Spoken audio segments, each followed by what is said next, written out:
Buenas noches, compañeros. Buenas noches, profesora.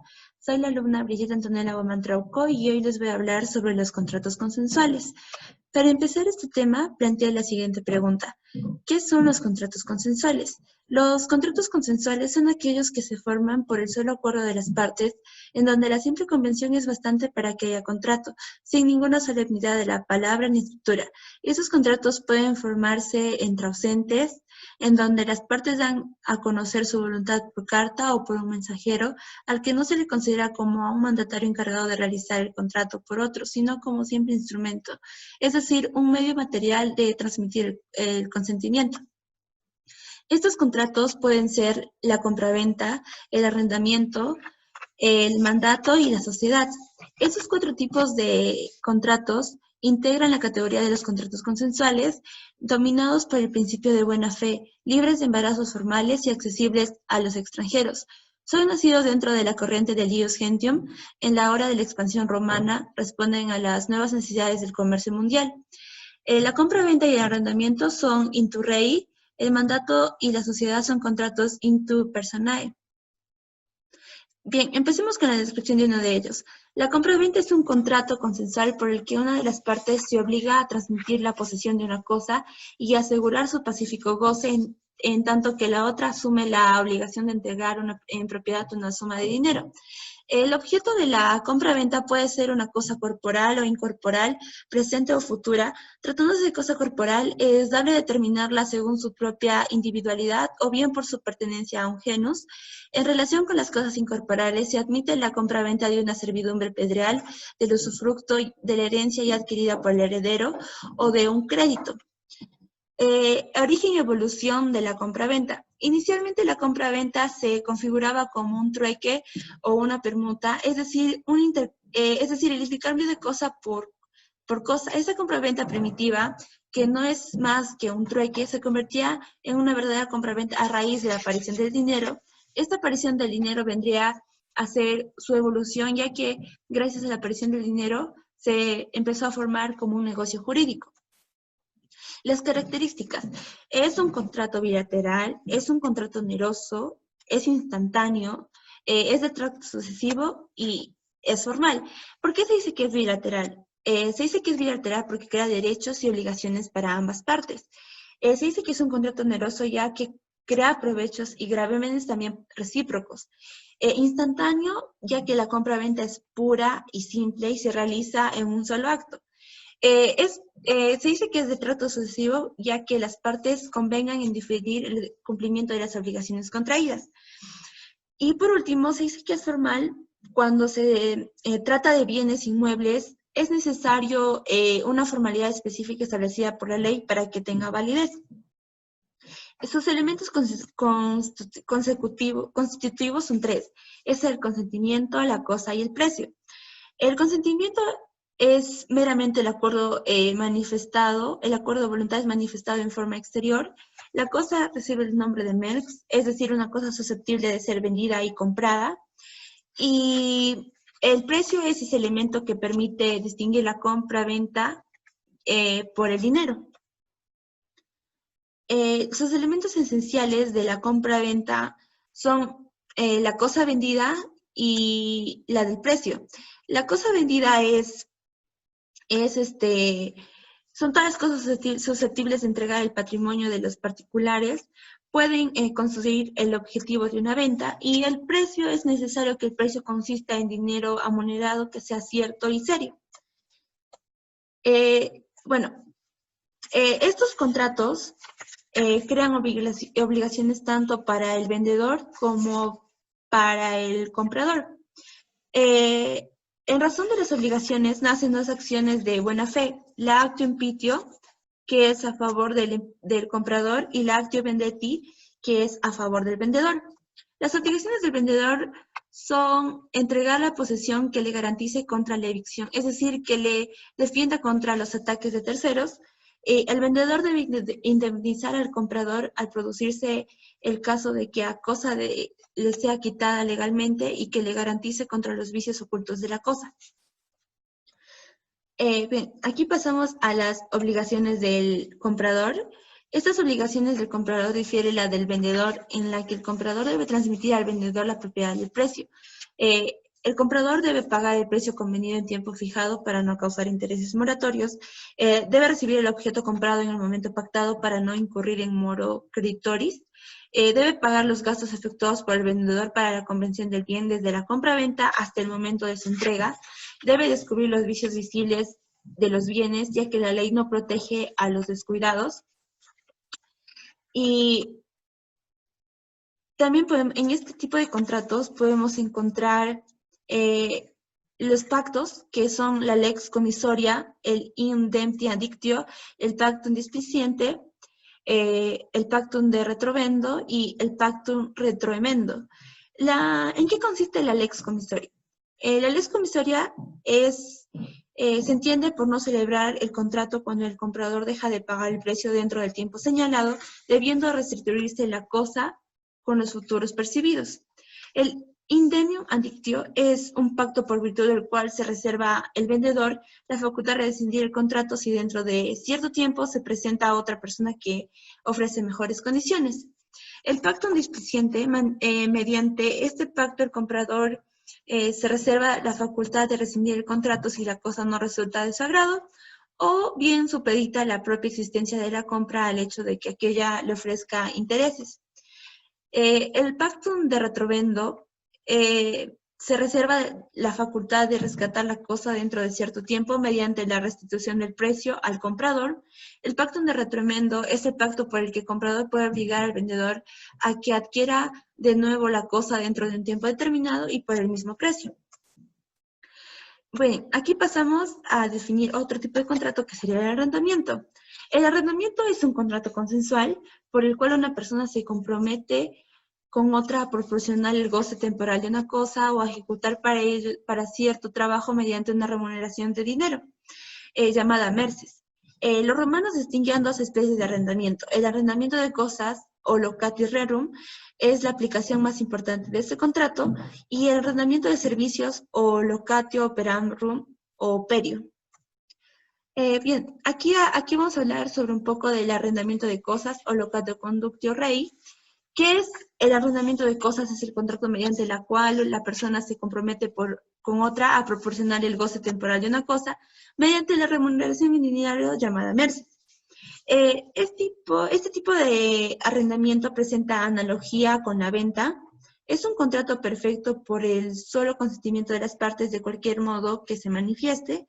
El escrito y las arras que pueden acompañar el arrendamiento no son más que medios de prueba, y el acuerdo de las partes debe recaer sobre la cosa o objeto del arrendamiento y sobre el precio. Bien, aquí vamos a pasar a hablar sobre el arrendamiento de obra o locatio conductio operaris. Este arrendamiento recae sobre el resultado de un trabajo, es decir, sobre el producto del mismo ya acabado. Poco importa que en esos casos el encargado de realizar la obra la lleve a término personalmente y que se atenga a no las instrucciones indicadas de la otra parte. El contrato se haya celebrado en atención a las cualidades técnicas del obrero, por manera que sea él quien recibe el trabajo. El presupuesto del contrato es que la obra se lleve a cabo con materiales suministrados por el que le encarga. El pago de la merced ha de hacerse a la terminación de la obra. Además del pago, pesa sobre el locutor la obligación de resarcir a la otra por parte de los daños causados o las cosas que tenga de entrega. Aquí vamos a pasar otro tipo, que es el arrendamiento de servicios o locatio conductio operarum.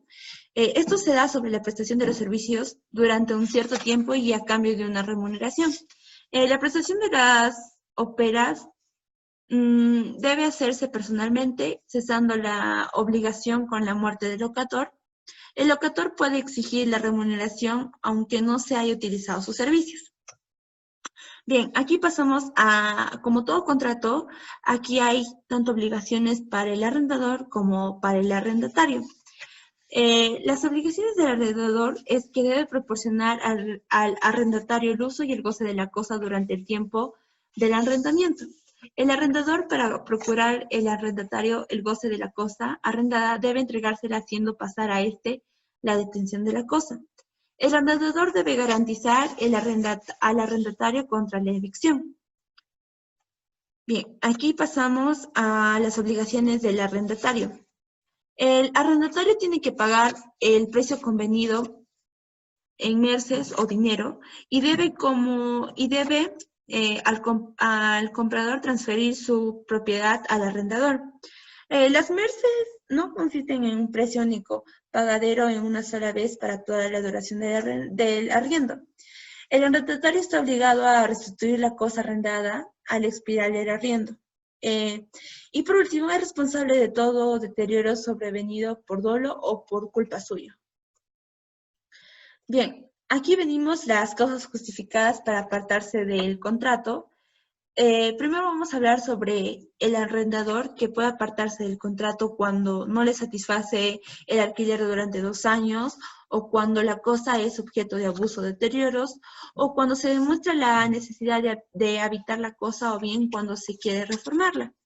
El arrendatario puede apartarse del contrato cuando hay un retardo del arrendador en la entrega de la cosa, cuando hay defectos en la cosa que impiden por completo su uso, o lo limitan o lo hacen más difícil, y por último el temor racional de que sobrevenga un peligro si se continúa en el uso de la cosa.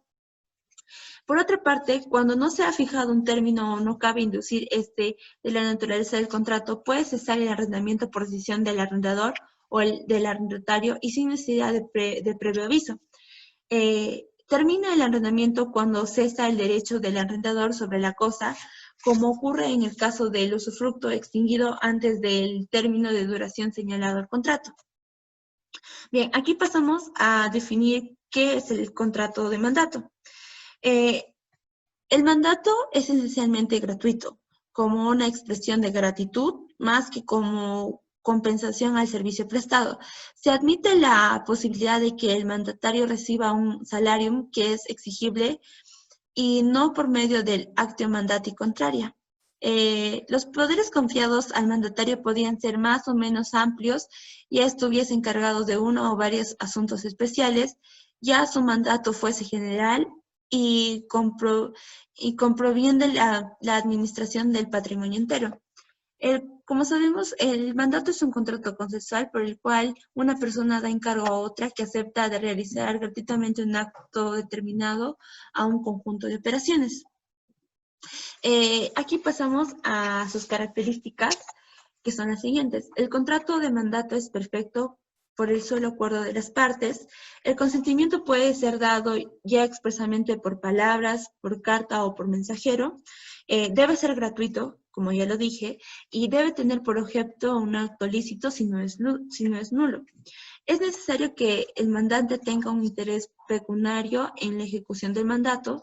Y por último, es un principio general que toda obligación debe procurar al acreedor una ventaja apreciable en dinero.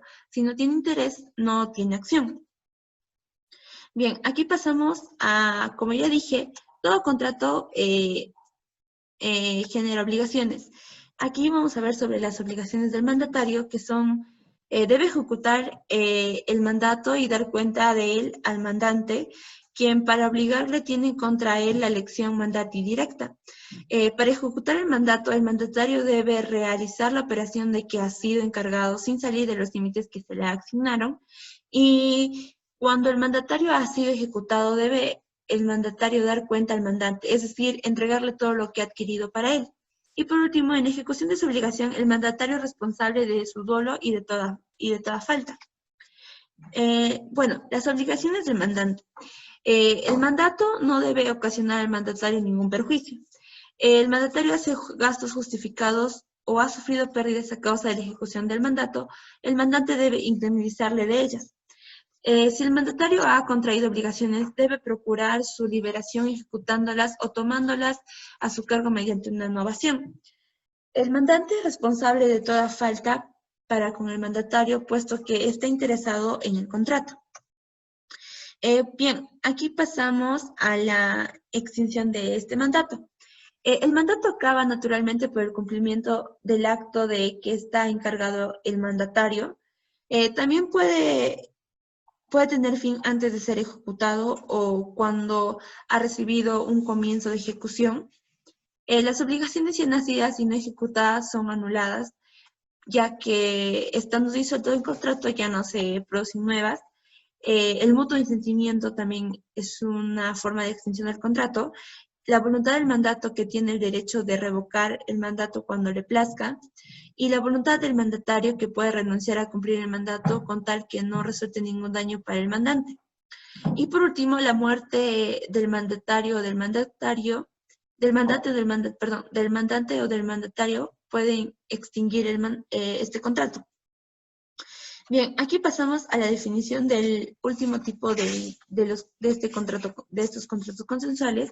La sociedad o el contrato de sociedad es un contrato consensual por virtud del cual dos o más personas se obligan recíprocamente a poner en común bienes o actividades de trabajo para alcanzar un fin lícito de utilidad común.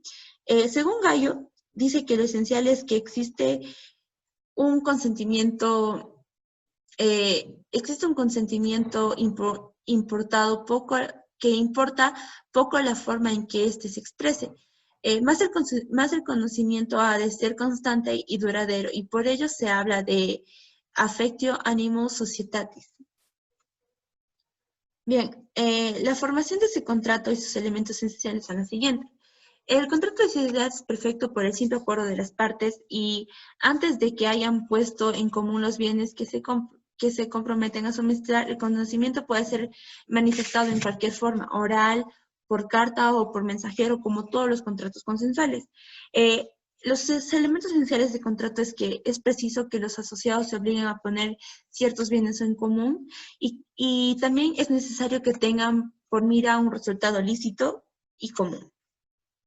Hay diferentes clases de sociedades. Hay sociedades universales y sociedades particulares. Las universales, su carácter es común, ya que abarca la universalidad o parte alícuota del patrimonio de los socios. Dentro de este tipo de clases de sociedad hay dos: la sociedad Omnium Borum y la sociedad Omnium Quaex Esquitio Venior. La primera es aquella cuyos componentes se comparten a poner en común todos sus bienes presentes y venideros, y la segunda es que comprendía únicamente los bienes que los socios adquieren por su trabajo durante la sociedad. Aquí pasamos a definir sobre las sociedades particulares. Son en que los socios solo ponen en común objetos particulares, y también hay dos clases: las unius reis y las sociedades aliquis negotiationis. La primera es en que los socios ponen en común la propiedad o el uso de una o varias cosas determinadas, y la segunda es en las que varias personas ponen en común ciertos valores con propósito de realizar una serie de operaciones comerciales de género determinado. Esta sociedad, este tipo de contrato tiene efectos, en donde la sociedad como contrato sinalagmático perfecto produce a cargo de todos los socios la misma obligación sancionada por la acción pro socio, como el de la sociedad es obtener un resultado en que participen todos los socios. Cada uno de ellos debe hacer común a los demás, no solamente lo que ha prometido aportar, sino también el resultado de las operaciones que ha realizado para la sociedad. Cada socio debe suministrar lo que ha prometido, es decir, realizar su aportación y garantizar el disfrute a sus asociados. Cada asociado debe gestionar los negocios comunes y comunicar a sus consocios el resultado de esta gestión. Y por último, los socios responden de su dolo y su culpa. La disolución de este contrato se puede dar por la llegada del término fijado o la condición a que está subordinada a la resolución de la sociedad. Todo acontecimiento que pone un obstáculo material a la continuación de la sociedad, como la pérdida del fondo social o el fin de la operación en la sociedad, es ignus rei. También esta disolución de este contrato puede darse por la muerte de uno de los socios. La sociedad, en efecto, contratada intu personae, quiere decir que cada socio tiene confianza en los demás y solo se asocia porque cuenta con el concurso de todos los que aceptan como socios. Los acontecimientos que despojan de su patrimonio asociado a un vivo están asimilando a su muerte. El mutuo consentimiento también lleva a la disolución de ese contrato, ya que es la voluntad común de los socios que están de acuerdo para disolver la sociedad. Y por último, la renuncia de uno de los socios. Bien, eso es todo lo que quería decir y gracias por prestarme atención.